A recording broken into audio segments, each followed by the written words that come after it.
मित्रांनो, तुमचा भाऊ आज मामांचा कांदा वखारी टाकाय थांबला वगैरे आपली तर आहे ना पक्की जिरली. नमस्कार मंडळी, सगळ्यांना जय श्रीराम. आपला कांदा चाळीमध्ये टाकून जवळजवळ महिना झाला बरं का, पण आमच्या मामांचं ना वखारीचं काम चालू असल्यामुळे थोडंसं लेट झालं आणि परवा दिवशी पावसाने थोडासा कांदा पण भिजला. मग म्हणलं लवकरात लवकर टाकून घेऊया. मित्रांनो, वखारीचं काम कसं काय वाटतं तुम्हाला सांगा बरं. आपल्यापेक्षा थोडी वखार आहे ना जरा मला नाजूकच वाटते.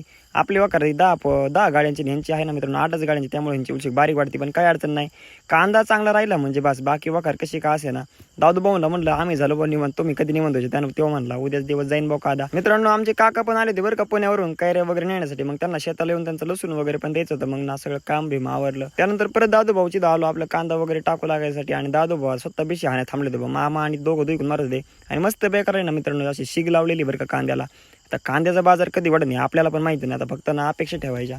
त्यानंतर मग ट्रॉली वगैरे सोडली मित्रांनो. आपल्या धंदा आला होता बरं का आज रोटर मारायसाठी. दादू भाऊला रोटर भेटत जोडू लागले.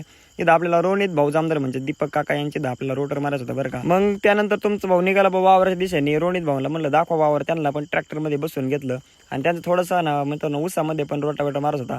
तुमचा भाऊ आधीच काळा आहे ना, रोटावेटरच्या फुपाड्या इतका काळा झाला काय विचारू नका. त्यानंतर ना तुरीच्या रानामध्ये पण आपल्या रोटावेटर मारत, त्यामध्ये त्यांनी नांगरलेले होते. आणि इथं आपल्याला सशाचे पिल्ल पण दिसले बरं का. म्हणलं मोकळ टायर खाल्याचे, कारण ते खूप छोटे होते. मग त्यांना उचलून एकदम साईडला ना लँडिंग करून दिली त्यांची. आणि आता ना मस्तपैकी रोटावेटर मारून घेतो. तुम्ही व्हिडिओ आवडल्यास लाईक आणि फॉलो करून घ्या. धन्यवाद.